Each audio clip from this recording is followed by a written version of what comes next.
You learned early how to be quiet in a way that went beyond sound. You learned how to swallow questions before they reached your mouth. You noticed how the room changed when you spoke, how attention tightened, how something fragile seemed at risk. So you became careful. You became small without shrinking. You watched faces instead of asking for comfort. You listened for moods the way other children listened for their name. And somewhere in that quiet, you stopped expecting to be answered.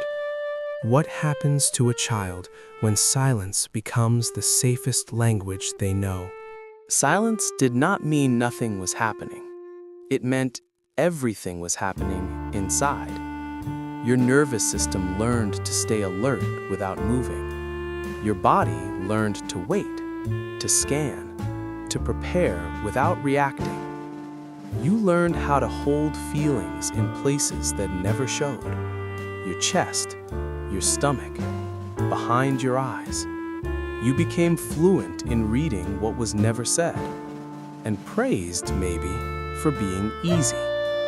But ease came at a cost you were too young to name. You did not learn how to take up space. You learned how to disappear just enough. You became agreeable without agreeing, present without being felt. There is a specific grief in being unseen while being watched, in being quiet enough to survive, yet loud inside with unmet needs.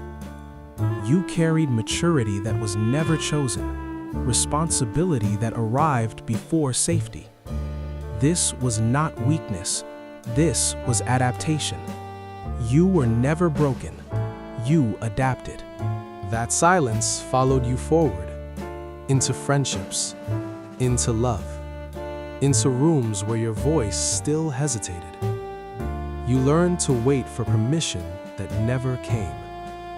You learned to translate needs into hints and disappointment into self-blame. Silence once protected you, but it also taught you to doubt your own presence, to wonder if speaking would cost you belonging. And still, that quiet part of you is listening, not for danger anymore, but for permission to exist fully. The child who learned silence learned precision, depth, sensitivity. You carry a nervous system shaped by absence, yes, but also by endurance. The silence did not erase you, it preserved you.